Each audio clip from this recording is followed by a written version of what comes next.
Assalamualaikum warahmatullahi wabarakatuh. Perkenalkan, saya Konstantin Narjawa, NIM 1708 1020 1254. Di sini saya akan menjelaskan materi tentang pengelolaan eksposur dan lindung nilai. Yang pertama, pengertian dari eksposur. Eksposur adalah objek yang rentan terhadap risiko dan berdampak pada kinerja perusahaan apabila risiko yang diprediksi benar-benar terjadi. Eksposur yang paling umum berkaitan dengan ukuran keuangan, misalnya harga saham, laba, pertumbuhan penjualan, dan sebagainya. Selanjutnya, adapun eksposur valuta asing. Eksposur valuta asing adalah kepekaan perubahan dalam nilai real aset, kewajiban, atau pendapatan operasi yang dinyatakan dalam mata uang domestik terhadap perubahan kurs yang tidak terantisipasi. Selanjutnya, adapun lindung nilai. Lindung nilai atau hedging. Menurut Madura, lindung nilai atau hedging adalah tindakan yang dilakukan untuk melindungi sebuah perusahaan dari eksposur terhadap fluktuasi nilai tukar. Bagi perusahaan, penggunaan hedging untuk meminimalisir akibat dari risiko fluktuasi nilai kurs, yaitu dengan menggunakan instrumen-instrumen yang umum digunakan dalam pasar finansial. Selain itu, produk derivatif ini dapat dimanfaatkan untuk melindungi aktiva dan pasiva perusahaan yang berdominasi mata uang asing seperti piutang maupun hutang. Selanjutnya, manfaat dan kegunaan hedging. Manfaat hedging atau lindung nilai adalah melindungi nilai mata uang yang merugikan perusahaan dari risiko akibat fluktuasi nilai tukar. Menurut Madura, perusahaan pada umumnya mencoba melakukan hedging atau perlindungan terhadap pergerakan nilai tukar. Perusahaan dapat melakukan hedging lebih efektif jika perusahaan telah mengetahui berapa jumlah tertentu yang dibutuhkan atau diterima pada tanggal tertentu di masa mendatang. Selanjutnya, ada kegunaan hedging, yaitu sebagai alat untuk mengelola risiko-risiko valuta asing untuk menetapkan pembayaran jumlah hutang yang akan ditagih di masa yang akan datang. Hedging dapat membatasi kerugian bila terjadi fluktuasi nilai tukar, yang merupakan perlindungan terhadap fluktuasi dari nilai tukar mata uang. Selanjutnya, keuntungan melakukan hedging. Keuntungan dalam melakukan hedging, yang pertama, sarana untuk mengurangi atau meminimalisir risiko harga apabila terjadi perubahan harga yang tidak sesuai dengan perkiraan tersebut. Yang kedua, bagi produsen atau pemilik komoditi, hedging merupakan alat marketing.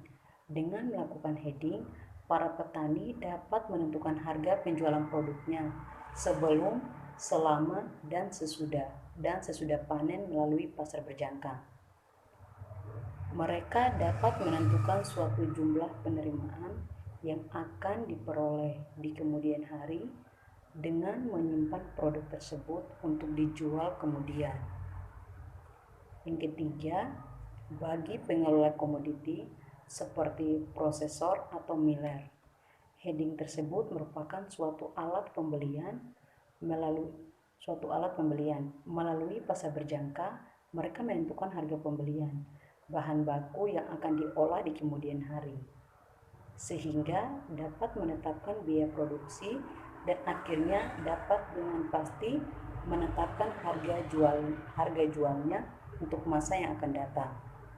Yang keempat, dengan adanya hedging, pihak kreditor atau bank lebih berani memberikan kredit kepada produsen atau pemilik komoditi yang telah mengheding komoditinya. Karena dengan melakukan tindakan tersebut, pemilik komoditi telah memperkecil risiko fluktuasi harga dari komoditi yang akan dihasilkan atau bahan yang dibeli, sehingga profit yang ditargetkan lebih pasti, dan hal ini merupakan jaminan bank bahwa uang yang diberikan dapat kembali dan bunganya dapat dibayar. Yang kelima, melalui hedging atau lindung nilai, konsumen akhir akan dibebankan harga jual yang lebih rendah dan stabil. Hal ini dikarenakan baik produsen maupun prosesor mampu memperkecil biaya akibat fluktuasi harga yang merugikan, serta adanya kesempatan untuk memperbesar operating capital. Selanjutnya, kerugian melakukan hedging. Kerugian yang pertama yaitu risiko basis. Perkembangan harga di pasar fisik kadang-kadang tidak berkorelasi secara wajar atau tidak searah dengan pasar berjangka, sehingga risiko yang ada tidak sesuai dengan perencanaan sebelumnya. Yang kedua, biaya. Dengan melakukan hedging, terdapat beban biaya bagi investor, antara lain biaya angkut, biaya bunga bank, biaya kedung, biaya asuransi, pembayaran margin, dan biaya transaksi. Oleh karena itu, investor harus mempertimbangkan biaya-biaya tersebut sebelum melakukan hedging atau lindung nilai. Yang ketiga, ketidaksesuaian antara kondisi fisik dan barang. Hal ini terjadi mengingat mutu dan jumlah produk yang di hedging tidak selalu sama dengan mutu dan jumlah standar kontrak yang diperdagangkan. Oleh karena itu, investor dituntut agar mampu menyesuaikan perbedaan-perbedaan tersebut dengan cara melakukan hedging atau lindung nilai yang sesuai dengan volume produksinya. Selanjutnya, adapun langkah-langkah yang dilakukan dalam pengambilan keputusan melakukan hedging atau lindung nilai. Menurut Madura terdapat beberapa langkah-langkah. Yang pertama, mengidentifikasikan posisi mata uang asing untuk mengetahui arus kas masuk atau arus kas keluar dalam periode waktu tertentu. Yang kedua, mengembangkan ramalan tingkat kurs. Yang ketiga, menghitung eksposur tingkat langsung. Yang keempat, menghitung seluruh eksposur. Yang kelima, keputusan hedging atau keputusan lindung nilai. Selanjutnya, jenis-jenis lindung nilai. Jenis-jenis lindung nilai terbagi menjadi 4. Yang pertama, lindung nilai pasar forward. Yang kedua, lindung nilai pasar uang. Yang ketiga, lindung nilai pasar swap. Lindung nilai pasar swap yaitu menurut Madura. Yang pertama, kontrak swap. Kontrak swap merupakan transaksi di antara dua pihak yang sepakat saling menukarkan arus kas di masa yang akan datang berdasarkan kesempatan tertentu saat kontrak dibuat secara berkala.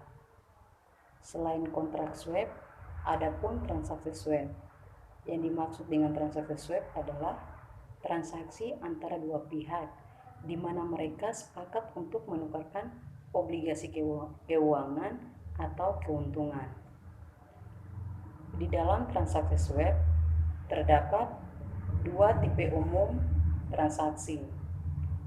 Terdapat dua tipe umum transaksi swap. Yang pertama, swap suku bunga. Dalam swap suku bunga, kedua pihak dilibatkan dalam persetujuan untuk menukar komitmen pembayaran bunga mereka. Swap suku bunga tidak melibatkan pertukaran dari jumlah pokok, hanya swap pada aliran dari pembayaran bunga. Meskipun begitu, ada kemungkinan untuk menjadi biaya untuk masuk dalam persetujuan swap. Tetapi ada kemungkinan juga adanya pembayaran oleh salah satu pihak yang terkait kepada pihak yang lain karena perbedaan dalam hal mulai pada setiap pihak yang terkait mengenai masa persetujuan swap. Yang kedua, swap mata uang. Swap mata uang meliputi pertukaran dari jumlah pokok dan aliran bunga dari satu mata uang ke mata uang yang lain di antara entitas. Jumlah pokok diswap pada permulaan dari persetujuan dan diswap kembali pada penutupan dari persetujuan. Sebagaimana tingkat spot dari pertukaran akan berbeda-beda di dalam masa persetujuan. Swap mata uang akan memberikan peningkatan pada pendapatan dan beban pertukaran di komponen pokok maupun komponen bunga dari swap, jika swap tersebut adalah selain mata uang domestik. Swap mata uang juga dapat digunakan untuk memindahkan mata uang domestik ke dalam mata uang asing atau sebaliknya. Sekian penjelasan materi dari saya. Wassalamualaikum warahmatullahi wabarakatuh.